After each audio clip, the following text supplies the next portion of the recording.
ಅಬ್ಬಬ್ಬಬ್ಬಬ್ಬಬ್ಬಾ. Talent ಅಂದ್ರೆ ನಿನ್ನೆ ಕಣೆದಮ್ಮು.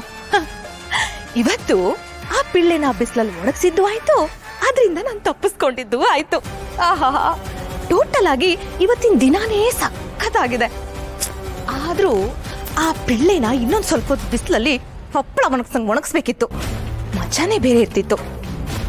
ಮಾಯ Impress ಆಗಿ ನನ್ಗಾಗ್ಲಿ ನನ್ ಪ್ರಾಣಿಗಾಗ್ಲಿ ಟಾರ್ಚರ್ ಕೊಡೋದನ್ನ ಕಡಿಮೆ ಮಾಡ್ತಿದ್ಲು ಅನ್ಸುತ್ತೆ. ನೋಡ,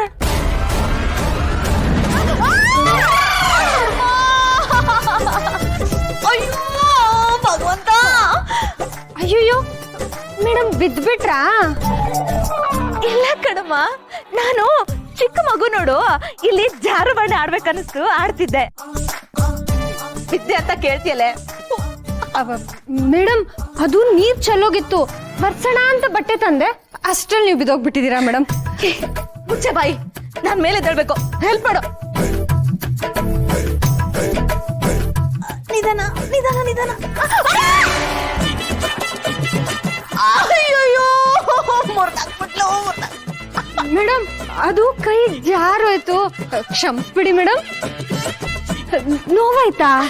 ಏ ದುರ್ಗಾ, ನೀನೇ ನನ್ ಸೊಂಟನ ಮುರಿದು ಪುಡಿ ಪುಡಿ ಮಾಡ್ಬೇಕು ಅನ್ಕೊಂಡಿದ್ಯಾ? ಮೇಡಮ್ ಅಷ್ಟು ಸುಲಭವಾಗಿ ಪುಡಿ ಪುಡಿ ಆಗೋ ಸೊಂಟ ಅಲ್ಲ ಬಿಡಿ. ಏನಂದ್ರೆ? ಮೇಡಮ್ ಅಯ್ಯಯ್ಯೋ ದಮ್ಮೋ, ಮತ್ತೆ ವಿದ್ಯಾ ಸದ್ಯ ಟೈಲ್ಸು ಸೇಫು. ಪ್ರಾಣಿ, ನಿಮ್ ತಲೆ ಕೆಟ್ಟಿದ್ಯಾ? ನಾನು ಇಲ್ಲಿ ಬಿದ್ದು ಒದ್ದಾಡ್ತಾ ಇದ್ದೀನಿ, ನಿಮಗ್ ಟೈಲ್ಸ್ ಅಂತೆ. ಓ, ಇತ್ತೀಚೆಗಂತೂ ನೀನ್ ನಡೆಯೋದಕ್ಕಿಂತ ಬೀಳೋದೇ ಜಾಸ್ತಿ ಆಗೋಗಿದೆ. ಅದೇನೋ ಹೇಳ್ತಾರಲ್ಲ, ದಿನ ಸಾಯರ್ ಅಳೋರು ಯಾರು ಅಂತ. ಪ್ರಾಣಿ, ನನ್ ಸೊಂಟ ಮತ್ತೆ ಮುರಿದೋಯ್ತು ಅನ್ಸುತ್ತೆ. ಬಿದೋಯ್ತಾ? ಅಯ್ಯೋ ನಿಧಾನ ಕಣೆ, ನಿಧಾನಕ್ಕೆ ನಡಿ, ಆಮೇಲೆ ನೀನ್ ನನ್ ಮೇಲೆ